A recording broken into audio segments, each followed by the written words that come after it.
आदाब, नमस्कार, सत श्री अकाल। और अभी मैं यहाँ मौजूद हूँ। यहाँ पर जो है मौलाना मेहरबान लतीफ़ और यहाँ पर जो है एक सिपाही भाजपा कार्यकर्ता वकील कुरैशी यहाँ पर मौजूद है। और मैं बताना चाहूंगा कि ये जो कल दिल्ली के अंदर शर्मनाक हादसा हुआ, जहां आप देख रहे हैं कि नमाज पढ़ते हुए एक पुलिसकर्मी जो है वो लात मार रहा है, बाकायदा थप्पड़ मार रहा है, घूंसे बजा रहा है। ये शर्मनाक जो दिल्ली के अंदर हादसा हुआ, इसके ऊपर ये यहाँ पर मौजूद है मेरे साथ ये लोग यहाँ पर, और ये बताना चाहेंगे कि किस तरह से। मौलाना साहब, मैं आपसे शुरू होऊंगा कि क्या रहा ये कल का जो मसला था, कुछ बताना चाहेंगे? बिस्मिल्लाहिर्रहमानिर्रहीम नहमदुहु व नुसल्ली अला रसूलिहिल करीम अम्मा बाद खैरुन्नास मन यनफउन्नास। मोहतरम हज़रात, और मैं आपको ये बात बताना चाहता हूँ कि सबसे पहला धर्म जो है हमारा इंसानियत है, और उसके बाद शुरू होती है वो आप किसी भी मज़हब से ताल्लुक़ रखते हो, फ़िरक़े से ताल्लुक़ रखते हो, किसी भी फ़िरक़े से आप ताल्लुक़ रखते हो, हमारा सबसे पहला मज़हब ये सिखाता है, धर्म ये सिखाता है कि आपस में इंसानियत, भाईचारगी।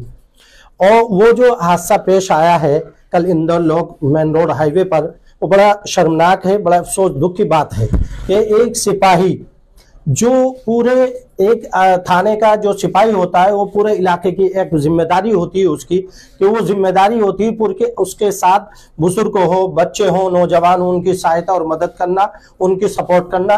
पर उसके बाद जो प्रशासन होता है उनकी भी सबसे ज्यादा जिम्मेदारी होती है। बड़े अफसोस दुख की बात है। लेकिन उसी के साथ मैं कहूँगा, इसमें जो प्रशासन ने जो इनके लिए बड़ा अहम रोल अदा ये किया है, प्रशासन ने, वो डीसीपी साहब हो, कमिश्नर हो, खा वो कोई भी हो, जितने भी प्रशासन के लोग थे बड़े, उन्होंने बेहतरीन अहम रोल ये अदा किया कि उनको फौरन जो है तुरंत जो है सस्पेंड कर दिया है, जिससे आवाम को बहुत बड़ा फायदा पहुंचा है कि अगर उनसे गलती हुई उसको उनकी तलाफी मिली है। बहरहाल ये एक बहुत अहम मुद्दा था। उधर हमारे में ये कहूंगा कि इसमें सरकार का कोई रोल नहीं है। सरकार इसमें देखिए, कोई भी हो, ये सरकार नहीं सिखाती है कि भाई आप ये करो जाकर, या किसी भी मजहब या किसी भी धर्म के लोगों को मारो, नहीं। उसमें जो रोल था वो सिपाही का था, जो प्रदीप कुमार या मनोज कुमार जो थे, तो उनके साथ जो सुलूक हुआ है, उनको जो है तुरंत जो है 5 मिनट के अंदर सस्पेंड कर दिया। मैं मुबारकबाद देता हूं यहाँ के दिल्ली के कमिश्नर साहब को, डीसीपी साहब को, एसीपी साहब को, और खासकर हिंदुस्तान के वजीर दाखिला गृह मंत्री साहब अमित शाह जी को बहुत बहुत मुबारकबाद पेश करता हूं।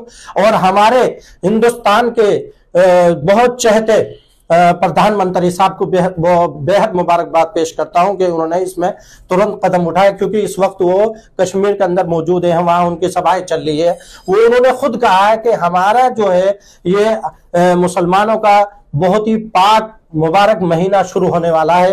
2 दिन के बाद कुछ ही घंटे बाकी हैं रमजान मुबारक का, और भी मुबारकबाद दी है। मैं तमाम पार्टी के और तमाम जो है प्रशासन के लोगों को मुबारकबाद देता हूं। इस तरह का अगर कोई हरकत होती किसी भी मजहब के लोगों के साथ, किसी भी धर्म के लोगों के साथ, इसी तरह एक्शन लेना चाहिए। मौलाना साहब, मैं आपको बताऊं, कल शिवरात्रि भी थी, जो एक त्योहार था। लोगों ने जगह जगह स्टॉल लगा के पूरी सब्जी, लोगों को खाना भी खिलाया।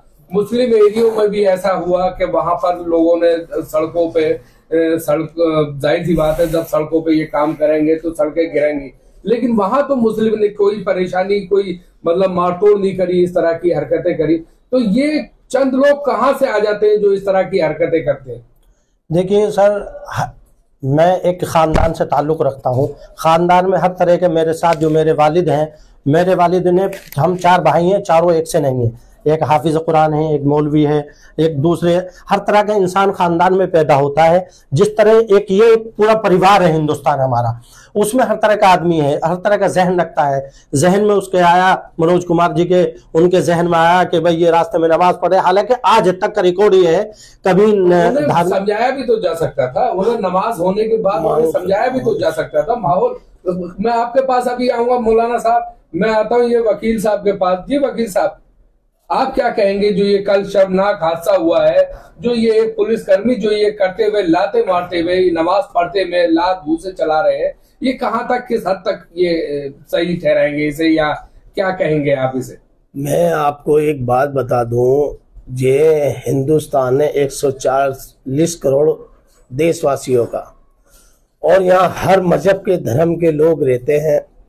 हिंदू मुस्लिम सिख ईसाई हम आपस में हैं सब भाई भाई, और ये किसी भी धर्म को ठेस पहुंचाना नहीं चाहिए। ये कल का जो हादसा है ये दुख की बात है कि ऐसे एक सिपाही जो देशवासियों को सुरक्षा के लिए लगाया जाता है, उनकी हिफाजत के लिए लगाया जाता है, आज वही सिपाही आज उनको लॉ एंड ऑर्डर तोड़कर उनको लात मारी जा रही है। ये बड़े दुख की बात है। और जैसे कि ये वीडियो वायरल हुई सोशल मीडिया पर और वहां बड़े बड़े अधिकारियों तक जो पहुंची, तुरंत उन्होंने एक्शन लिया। एक्शन लेने के बाद उसको सस्पेंड कर दिया। और मैं यही चाहूंगा अपने देशवासियों को कि ये गंगा जमुना की तेजीब है। मसला ये है ना कि लोग जो है इस पे राजी नहीं है। वहाँ हमारी बात भी हुई है कि लोग सस्पेंड से राजी नहीं है, समझो। उसको सजा मिलनी चाहिए थी। सजा ये कि नौकरी से बिल्कुल बर्खास्त कर देना चाहिए था, नौकरी से खत्म। क्योंकि जो इंसानियत उसके दिलों में नहीं है, जहाँ यह इंसानियत का पाठ पढ़ाया जाता है इस देश के अंदर, हमारे देश के अंदर, वहाँ वो उसमें इंसानियत नहीं दिख रही थी जिस तरह से उसने हैवानियत करी है। मैं तो अपने यहाँ के वजीर आजम जी से यही कहना चाहूंगा, प्रधानमंत्री नरेंद्र मोदी से, ऐसे लोग जो धर्म पे किसी के धर्म पर ठेस पहुंचाने वाले लोग हैं, उन पे तुरंत एक्शन होना चाहिए, उन पर कार्रवाई होनी चाहिए, उनको जेल भेजना चाहिए। ये मजहब नहीं हमारा सिखाता कि किसी के ठेस पहुंचाए। और अभी राम मंदिर का उद्घाटन हुआ, हमारे मुस्लिम भाइयों ने भी बढ़ चढ़कर हिस्सा लिया, हमने भी बढ़ चढ़कर हिस्सा लिया। और जब कावड़ चलते हैं हमारे मुस्लिम भाई भी बढ़ चढ़कर हिस्सा लेते हैं, रोडों पे सेवा करते हैं। तो आप कावड़ियों को ले लीजिए, जब कावड़ निकलते हैं, जैसे आपने अभी जिक्र छेड़ा, तो कावड़ियों के स्टॉल लगते हैं जगह जगह, उनके ठहरने के लिए इंतजाम किया जाता है। मुसलमान भाई जो है फूल भी बरसाते हैं कावड़ियों पे।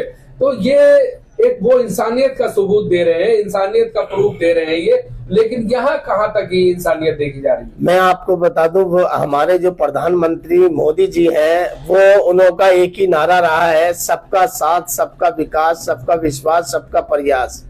आज पूरे 140 करोड़ वासियों को जो लेकर चल रहे हैं, हिंदू मुस्लिम सिख ईसाई सब भाई भाई, सबको लेकर चल रहे हैं। किसी के अंदर कोई भेदभाव नहीं हो रहा। और आप भी ये देख रहे होंगे, जो जब से हमारे प्रधानमंत्री नरेंद्र मोदी जी के 10 कार्यकाल में उन्होंने जो भी योजनाएं अगर देश के ऊपर चलाई भी, तो हिंदू और मुस्लिम को एक तरफा नहीं देखा, सबको एक बराबर के हक दिया। और जगह जगह जो गरीबों को कभी भी कोई सहायता नहीं पहुंची, वो भी पहुंचाया।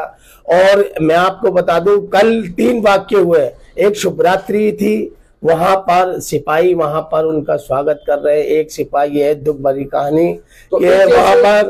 और एक हमारे प्रधानमंत्री नरेंद्र मोदी जी, जो कश्मीर के अंदर जो हर वक्त आतंक का माहौल रहता था, तो वहां से धरती, कश्मीर की धरती पर से ये बोल रहे हैं, शुभ रात्रि को बधाई दे रहे हैं। रमजान पाक महीने के आने वाले महीने में वो बधाई दे रहे हैं। और जब उन्होंने प्रधानमंत्री जी ने जब शपथ ली थी संसद के अंदर, यही कहा था कि मैं अपने 140 करोड़ देशवासियों को एक हाथ में लैपटॉप देखना चाहता हूं और एक हाथ में कुरान देखना चाहता हूं। ये हमारे प्रधानमंत्री नरेंद्र मोदी जी का तो आप चलते क्या आग्रह करेंगे? मैं यही कहूंगा, अगर कोई भी किसी भी धर्म को ठेस पहुंचाते हैं, उन पर सख्त से सख्त कार्रवाई होनी चाहिए। किसी भी तरह कोताही न बख्शी जाए। यही नहीं कहना चाहूंगा कि हर धर्म यही सिखाता है, हमें हर धर्म का सम्मान करना चाहिए।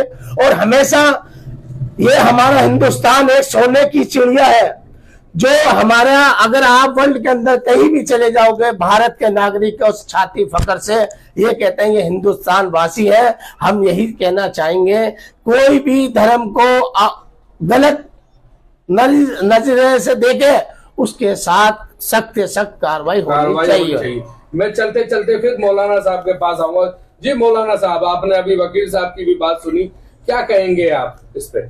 मैं अब कहने के लिए कुछ नहीं रहा, क्योंकि वकील साहब जो यहाँ के अध्यक्ष हैं और यहाँ बड़े मेहनत काम कर रहे हैं, समाजी खिदमात भी कर रहे हैं। इन्होंने जो बात कहनी थी वो सारी कह दी मेरी ज़बानी अपनी ज़बान से। मैं तो ये कहता हूँ जो इन्होंने कहा है कि सख्त से सख्त कार्रवाई हो, एक्शन हो, और इसी में जो वहाँ के दलों के जिम्मेदार हजरात हैं वो इसमें लगे हुए हैं कि किसी तरह उनको जो है सख्त से सख्त एक्शन लिया जाए और कार्रवाई की जाए। वैसे बहुत बड़ा काम हो जाए, उनको सस्पेंड कर दिया गया है, सस्पेंड कर दिया जाए।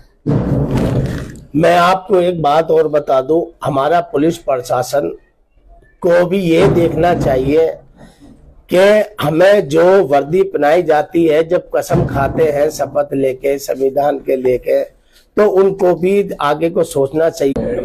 चलो जी वकील साहब, मैं आपसे ये कहना चाहूंगा कि ये तो वर्दी की पहने हुए थे, वर्दी की आड़ में थे, ये जिस तरह से हैवानियत का सबूत दिया, लेकिन बिना वर्दी के भी बहुत लोग हैं ऐसे जो हैवानियत का सबूत देते हैं, उनको क्या कहेंगे? मैंने अभी आपसे क्या कहा, मैं तो अपने श्री प्रधानमंत्री नरेंद्र मोदी जी से यही कहना चाहूंगा, अपने गृह मंत्री अमित शाह जी से भी यही कहना चाहूंगा, कोई भी धर्म के खिलाफ कोई भी ऐसा